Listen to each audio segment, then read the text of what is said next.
आपको सीधा यहाँ से तिब्बती उठाना है और नए प्रश्न की ओर मोड़कर आप बोलोगे दुनिया का सबसे ऊंचा तिब्बती पठार कौन है। आपके एग्जाम में प्रश्न मिलेगा दुनिया का सबसे ऊंचा पठार, आप बार बार बोल ही रहे हैं दुनिया का सबसे ऊंचा तिब्बती पठार, और जो आपका यही तिब्बती जो एक्स्ट्रा है इससे आंसर प्रतिबाध्य होगा कि तिब्बती पठार के सिवा कुछ और ना हो। आप बार बार आंसर याद कर रहे हैं और भूल रहे हैं, कन्फ्यूजन हो रहा है, तो आ चुका है ऐसा रामबाण तरीका कि एक बार आंसर याद होने के बाद चाह कर भी ना आंसर भूलने देगा और ना ही कन्फ्यूजन होने देगा। नमस्कार, स्वागत है सिलेक्शन महाकुंभ में। आज हम सभी लोग अपने क्लास 9 में जो आपका ये previous year question GK GS के महत्वपूर्ण है, इसको पढ़ेंगे नहीं, सीधा क्या करेंगे आंसर याद करेंगे। जैसे आज का पहला प्रश्न है, प्रसिद्ध बोरो बुधुर मंदिर किसको समर्पित है? तो सही आंसर क्या है? शक्ति, विष्णु, शिव या बुद्ध? तो यहाँ पर सही आंसर क्या है? बुद्ध धर्म से है। तो अब देखिए अलग अलग याद करेंगे, भूलेंगे, कन्फ्यूजन होगा, शिव विष्णु और जितना हो सकता है सब लगेगा। तो आप यहाँ देखेंगे हम लोग का क्या तरीका क्या होता है कि प्रश्न भाई साहब आप ही आंसर बताओगे। अब जैसे देखिए ये क्या लिखा है, बोरो बुध र, क्या बोरो बुधुर या बुद्ध लिख रहा है, दिख रहा है ना, बस यही आपका आंसर है, अर्थात ये बुद्ध धर्म से संबंधित है। और ज़्यादा ना क्लियर हो तो बोरो बुधुर में धा भी लगा दें कि बुद्ध भी दिखे और बुधुर भी देखे। तो यहाँ पर ये निकल के आ गया कि ये किसको समर्पित है। अब ये दूसरा क्या है, ये किस देश में है? ये जो मंदिर है अपने इंडिया का नहीं है, कहाँ का है? ये इंडोनेशिया का है। तो यहाँ से आप ये याद रखोगे। अब इसको बार बार आपको बोलना क्या है, अब देखिए जो लिखा रहता है ना तो इसमें टाइम नहीं लगता, इसलिए मैं पहले से ही सब कुछ लिख लेता हूँ कि आप लोग को एकदम बढ़िया से और कम समय में मिले। अब देखिए आप इस मंदिर को बार बार क्या बोलोगे, बोरो बुधुर या बुद्ध नेशिया मंदिर। तो आप यहाँ से ये बुद्ध निकल जाएगा और नेशिया से आप जब बार बार यही बोले रहेंगे तो ये कहाँ का हो जाएगा, इंडोनेशिया का हो जाएगा। और ये क्या है, विश्व का सबसे बड़ा बौद्ध मंदिर है और इसका निर्माण किसने करवाया था? शैलेंद्र जो राजवंश शासन काल में हुआ था। आशा कर रहे हैं समझ रहे होंगे।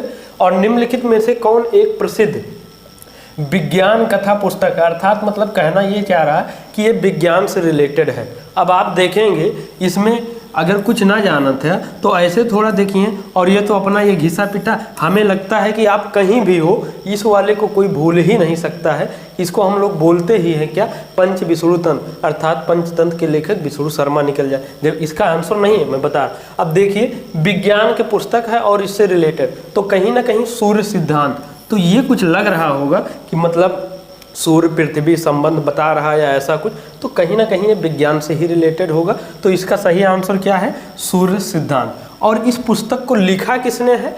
आर्यभट्ट ने। क्या आप देखिए यहाँ क्या लिखा है, आर्यभट्ट जी लिखा हुआ है। तो अब इस पुस्तक को आप बार बार क्या बोलोगे, सूर्यार्यभट्ट पुस्तक। जो सूर्य सिद्धांत है तो क्या बोलोगे, ये सूर्य सिद्धांत पुस्तक है। आपको बार बार क्या बोलना है, सूर्यार्य और भट्ट सिद्धांत विज्ञान पुस्तक। अब बार बार यही बोल रहोगे तो ये किसके लेखक हैं, किससे संबंधित है, और संबंध तो ऐसे ही निकाल लेंगे। तो ये हो गया। और आर्यभट्ट जी क्या है, प्रसिद्ध खगोल वैज्ञानिक है। इन्होंने ही बताया था कि सूर्य जो है यहाँ स्थिर है और जो पृथ्वी है ये इसका चक्कर लगा रहा है। तो आशा करते हैं समझ गए होंगे। अब ये सुश्रुत संहिता, चरक संहिता, इसको तो देख ही लिए होंगे। अब जो हम तरीका बता रहे हैं आपको आंसर याद करवाने, ये देखिए यहाँ भी रिलेट कर। अब श्रुत संहिता किसने लिखा है? श्रुत भाई साहब ही ने लिखा। क्या याद करने की जरूरत है, बार बार यही बोले हैं, इसके साथ जुड़ा है तो यही आंसर होगा। तो वही चीज़ हम कह रहे हैं, अलग अलग ना करके आप उसी में जोड़ के बार बार ऐसे बोलिए कि जो ना भूले दे ना कर। चरक संहिता किसने लिखा है?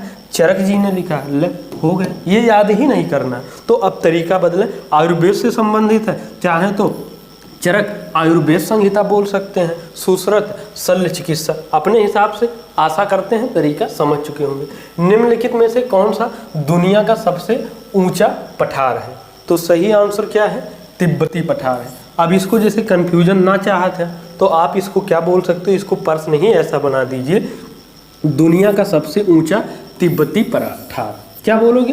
पराठा नहीं भाई साहब बोल रहे हैं, मैंने पठार बोला है। क्या दुनिया का सबसे ऊंचा तिब्बती पठार कौन सा है? आपका ये प्रश्न है। अब आपको पता है ना कि ये प्रश्न नहीं, सीधा आंसर ही बता रहा है। जैसे एशिया माइनर का पठार किसे बोला जाता है? तुर्की को। और अनातोलिया का पठार कहाँ है? तुर्की। मतलब ये कहाँ? तुर्की में। अब इसको बोलना क्या है?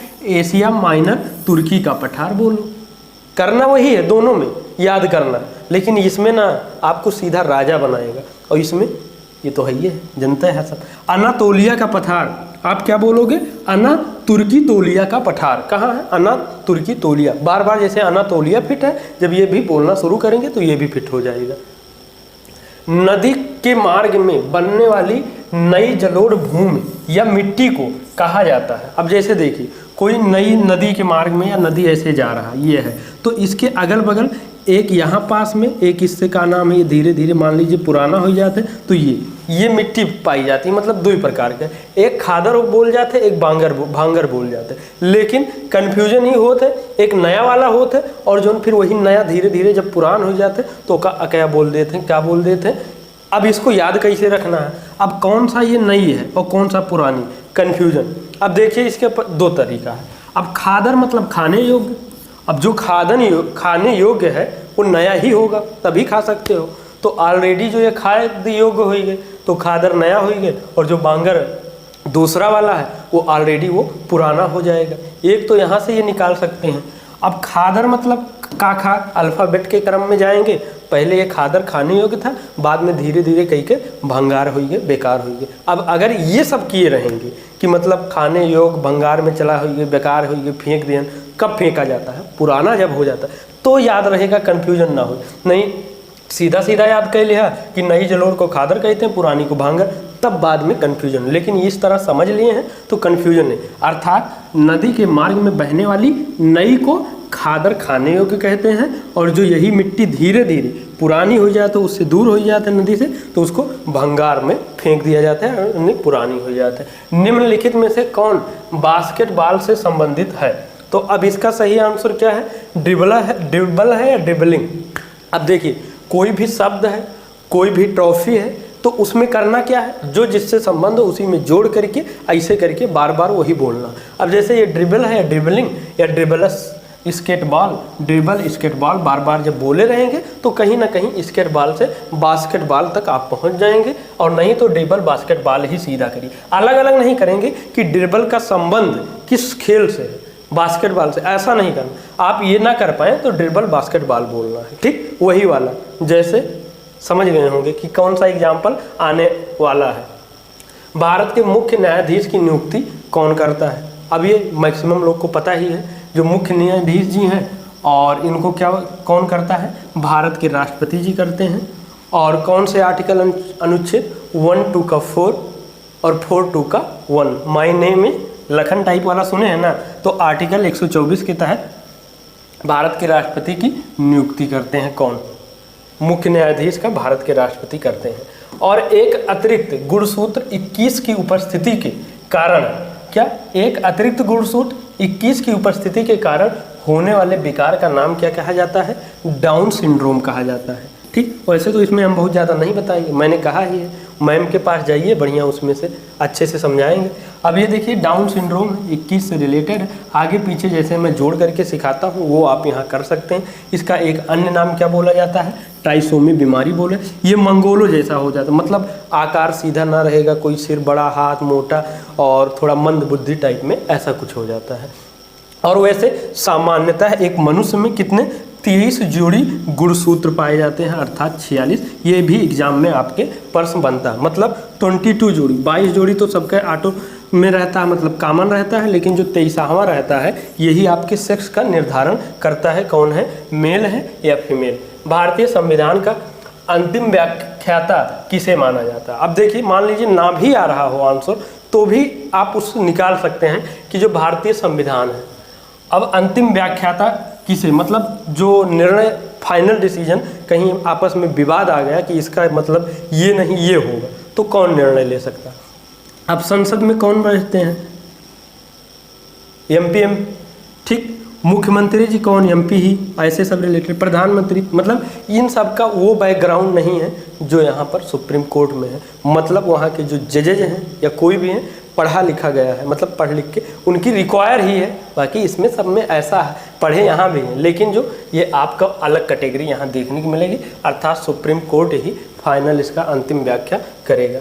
लोअर अर्थात लघु हिमालय और शिवालिक के बीच की संकीर्ण घाटी को पश्चिम में भी क्या कहा जाता है? दून्स कहा जाता है। जैसे देहरादून या देहरादून ना होता है, वैसे मतलब ये संकीर्ण घाटी को क्या कहा जाता है? पश्चिम में दून्स कहा जाता है।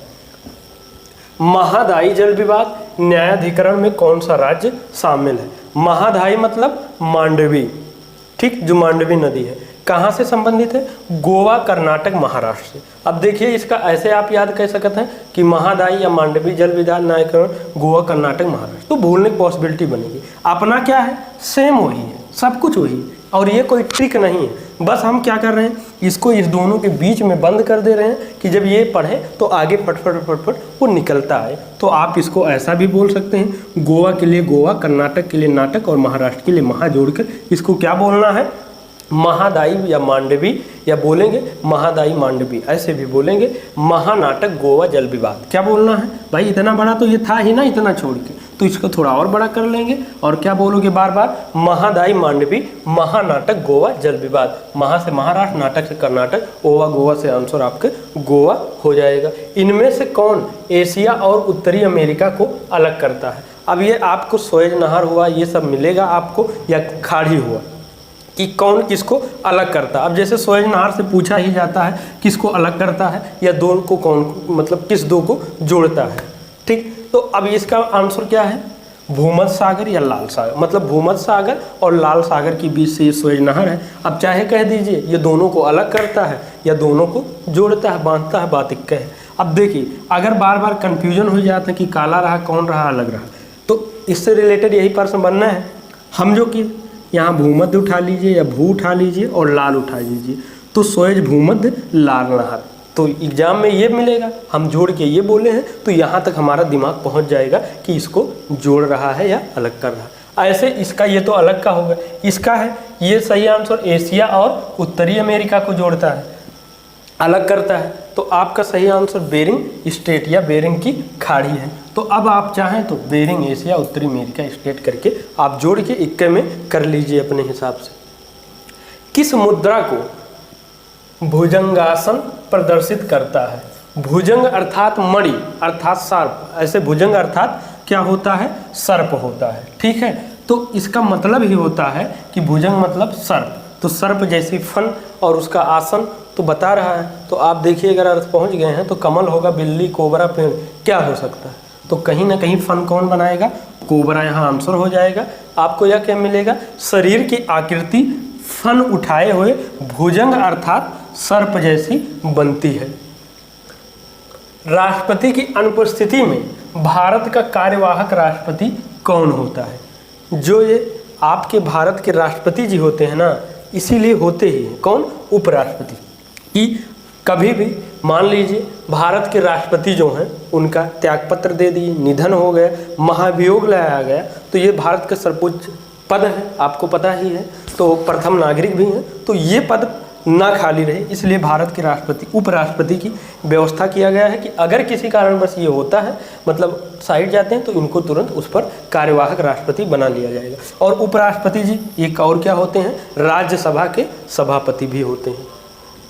और भारतीय संविधान वर्ष से किस वर्ष से कि कम उम्र के बच्चों के रोजगार पर प्रतिबंध लगाता है? तो सही आंसर क्या है? 14 वर्ष से कम आयु के बच्चों को आप क्या नाम है? मजदूरी नहीं करवा सकते हैं। ये किस अनुच्छेद में कहा गया है? अनुच्छेद 24 में कहा गया है। अभी कभी पढ़ा जाएगा पॉलिटी तो वहाँ पर देखा जाएगा। निम्नलिखित में से किसने अपने हमलों में प्रसिद्ध सोमनाथ मंदिर, कहाँ है? गुजरात में है। जेका कन्फ्यूजन हुए सोमनाथ रात मंदिर या सोमरात नाथ मंदिर या सोम गुजनाथ मंदिर, तो गुजरात मतलब कुछ से हो जाए आंसर कि यहाँ 17 बार लूटा था। और सभी को कहानी सुना ही होगा और हर एक के लोग बताते भी हैं कि भैया हार ना माना। ये जो महमूद गजनबी है भारत पर, ये गजनी भी लिखा मिलेगा और गजनबी भी मिलेगा कि भारत पर 17 बार आक्रमण किया था। लेकिन इसमें 2 टाइप की स्टोरी है। कभी वैसे समझा जाएगा कि जो 17 बार ये लूटा था, क्या किया था? लूटा था। इसका उद्देश्य वो सब मतलब वहाँ शासन करना, राज करना नहीं था। तो यहाँ देख लीजिए, जब हिस्ट्री कभी पढ़ा जाएगा, जब आप लोग चाहेंगे, और चाहने का मतलब ये है अधिक से अधिक लोगों तक शेयर करेंगे, कमेंट करेंगे आप, तब ये और क्लासेज आएगी हिस्ट्री से भी रिलेटेड, कि जैसे महमूद गजनबी से रिलेटेड जितने भी पॉइंट एग्जाम में बन सकते हैं सब एक के साथ में याद करवा दिया जाएगा। 1001 ईस्वी से लेकर 1026 तक भारत पर 17 बार आक्रमण किया था, और ये प्रश्न पूछा जाता है सोमनाथ मंदिर कहाँ, गुजरात में, और कब 1025 ईस्वी में आक्रमण हुआ था और लूट कर वापस चला गया था। तो आप देख ही रहे होंगे थोड़ा स्वास्थ्य भी गड़बड़ है, आवाज़ भी कम निकल रहा हो, लेकिन फिर भी आप लोग का मैं ये क्लास दे रहा हूँ। तो ऐसे ही आप लोग का भी कभी स्वास्थ्य या कुछ आता है, डाउन आता है, डाउनफॉल आता है, तो आप लोग धैर्य बना के बस किसी हाल में क्लास को अटेंड करना है और खुद से भी पढ़ना है। अब AKFI के नियामक बोर्ड का पूरा नाम क्या है? तो सही आंसर क्या है? Amateur kabaddi federation of India. ये कैसे याद होगा? इसमें भाई कोई ट्रिक ना है, इसको आप बार बार जब यही बोलेंगे, लिखेंगे, तो ये ऑटोमेटिक आपको सेट हो जाएगी। निम्नलिखित में से कौन दिल्ली में यूनेस्को की विश्व धरोहर स्थल नहीं है? अब देखिए, मान लीजिए ये चारों है, अब इसमें से ये हो सकता है कि यूनेस्को की विश्व धरोहर स्थल में शामिल कौन है, ना है, ये तो ना पता हो सके, लेकिन अगर इसमें से पता चल जाए कि दिल्ली में कौनो ना है, अगर दिल्ली में ना है तो वही आंसर हो जाए, तो ऐसे भी आंसर निकाला जाता है। अब जैसे एलिफेंटा गुफा, ये सब कहाँ है? महाराष्ट्र में है। निर्माण किसने किया था? राष्ट्रकूटों ने। तो इसको हम लोग क्या बोलोगे? एली महाफेंटा राष्ट्रकूट गुफा, अर्थात ये महाराष्ट्र में है वहाँ से, और राष्ट्रकूटों ने निर्माण कराया था। और ये तीनों कहाँ? कुतुब मीनार दिल्ली में है, हुमायूं का मकबरा दिल्ली में है, लाल किला कहाँ है? ये सब दिल्ली में है, और ये सभी क्या है? यूनेस्को की विश्व धरोहर स्थल में शामिल है ये तीनों। अब आज के जितने भी महत्वपूर्ण थे, हमने सबको बढ़िया से एक के साथ में 2-4 एक्स्ट्रा पॉइंट याद करवाने की कोशिश किया है, और आपका याद तभी होगा, ये लेटे लेटे पढ़े पढ़े क्लास देकर ना हो, नोट्स बनाइए, 2-1 बार रिवीजन कर लेंगे। हाँ, जब याद हो जाए तो ना भूले दी, ना कन्फ्यूज हो दी। और ये आपका नंबर है, किसी प्रकार के आप यहाँ संपर्क कर सकते हैं। लाइक कमेंट शेयर करें, जिससे और भी क्लासेज आए। इसी पर डिपेंड करेगा कि आपको और क्लासेज मिलना है, नहीं मिलना है। और जो लोग पहली बार चैनल पर आए हैं, किसी प्रकार से क्लास मिल गया है और आगे चल के पछतावा ना हो कि काश ये क्लास पहले मिल गया होगा, तो यहाँ सब्सक्राइब कर लें, बेल आइकन हिट कर लें। और जो लोग टेलीग्राम चैनल से नहीं जुड़े हैं, जुड़ जाएं। इन्हीं शब्दों के साथ में सिलेक्शन महाकुंभ परिवार से जुड़ने के लिए बहुत बहुत धन्यवाद। जय हिंद, जय भारत।